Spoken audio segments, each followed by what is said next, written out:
Joining me on the line right now, I've got Peter. Good evening, sir. Peter Scott, who is so you're the director of a recycling company, Scott Brothers, which is correct, yeah. imaginatively titled after you and the rest of your family, which is the best way to do Indeed, it. yes. Says what it does on the tin.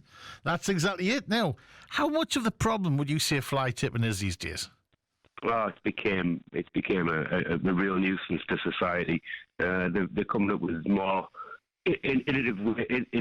It's easy for me to say. They're coming up with ways of tying these ton bag lampposts and driving off and just leaving them there. You know, tipping in back alleys, tipping on a lot. We own quite a bit of land on the Teesside area, and we have to go out and tidy it up. We have a recycling centre where people can go and pay.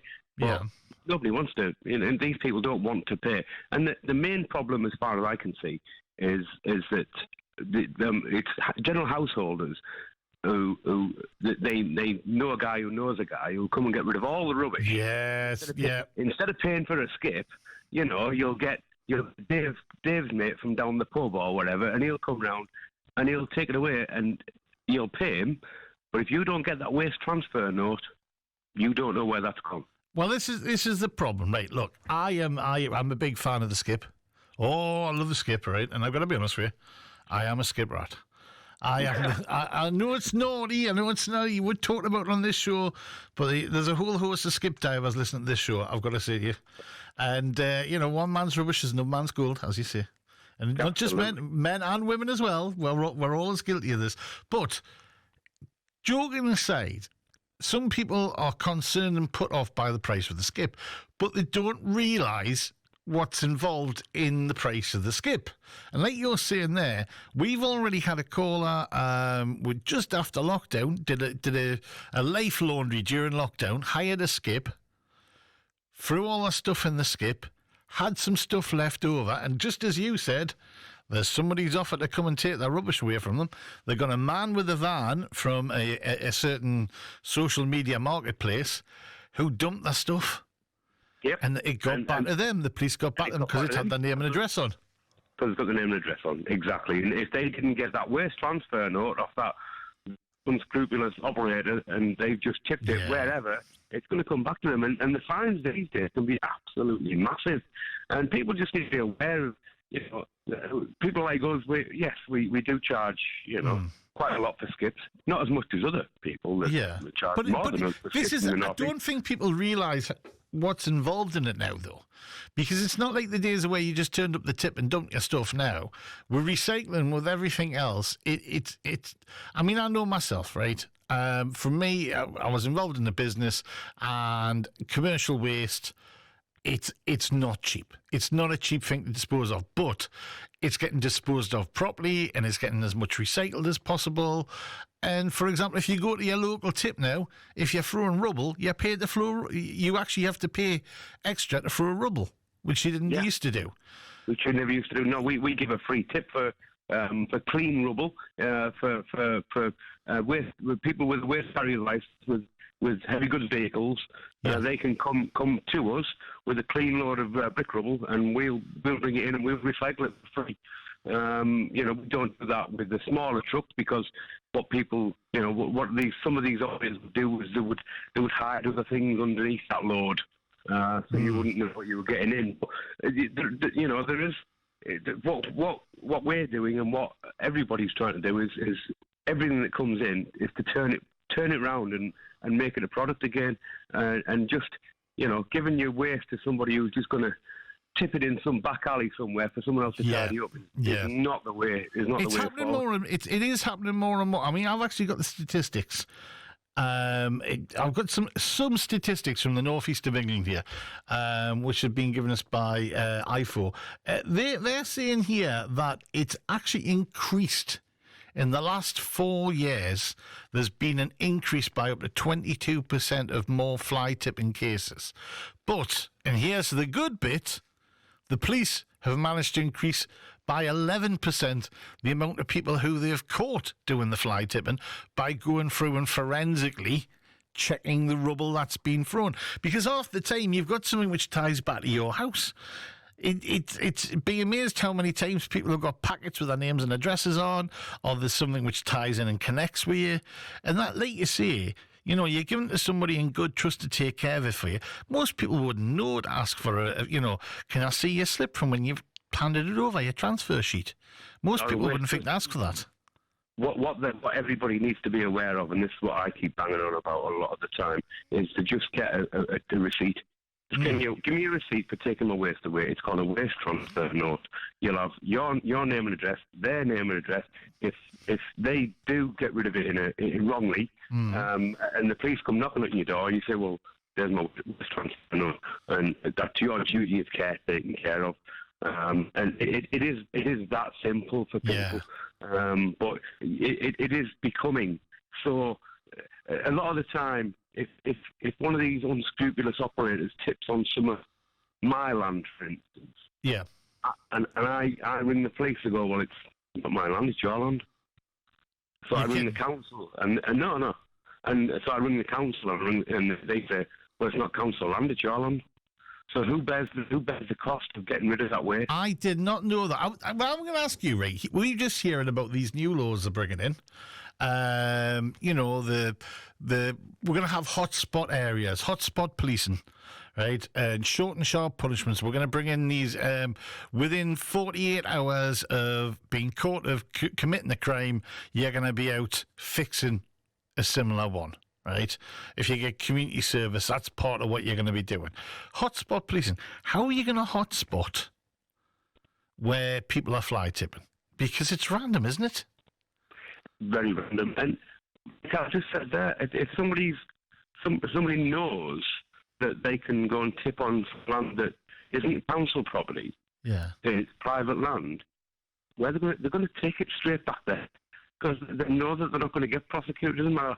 So I can go around their house with as much evidence as I want to say that your waste is on my land, but I can't prosecute them. I'm the police, and it's so frustrating. So I've got remote CCTV cameras put on various parts of my land to record them doing the act, and even when I've done that, I put it on social media in name and shame, but I haven't been able to get any help from the local authority or the police because it hasn't been on public land. So apart from naming and shaming, there's not a lot I can do. And really, I mean, let's be honest. I was not. I'm going to be totally honest. I didn't know that. I didn't know that was the case. I thought they took all cases like this seriously. It's a bit worrying. It's a bit worrying to hear that it's the case of, well, it's your land, it's your problem. I mean, if I was a member of the public and somebody had done this on my land, but you're not going to get people dumping stuff on your driveway, are you? No. So we've had to go to the extent of putting CCTV cameras all over all of our recycling centres and bits of land because every week we're getting somebody just tipping off some of their waste materials, not a lot, but next to the gate where our entrance is for our recycling centre. I mean, at least wait until we open. Yeah. I can only imagine how frustrating that must be as well, especially if people not taking the time. I mean, one of the biggest complaints we've had off people is they're going out and there's a local beauty spot or a landmark, and then somebody's just dumped what appears to be, and a lot of time it's building waste. Yeah, that's what we're hearing. An awful lot of time it's building waste. Which, if we're being, if we're going somewhere and that's kind of the blight on the landscape, not only is it dangerous because if there's kids going by, and we use this thing, kids going by. Yeah, if you're a young kid, you're going to go by and see stuff like that. You're going to have a dig through. Yeah, that's it. And you don't know what's in there. You don't know how it's been left there. It's not safe. Yeah, it's been the last. I mean, it was always a thing. My dad started the family business in 1971, and I grew up listening to him on about fly tipping, and I was like, oh God, Dad, what are you on about? But now I've took over the business a few years ago, and in the last sort of 5-6 years, it just became a real nuisance. You'll just appear on a site, you'll just drive onto a site, and I'll get phone calls from various other local companies saying, "Can you come and clear some fly tips away from us?" And then we have to clean it away, and then we'll put like a little bar made of clay, so that they can't get on there again. If that land's not going to be in use for any time, and this is becoming a real common occurrence for us, and it, you know, in one way it drives a little bit more business our way, but it's not the type of business that I want. I don't want my men going through fly tip waste.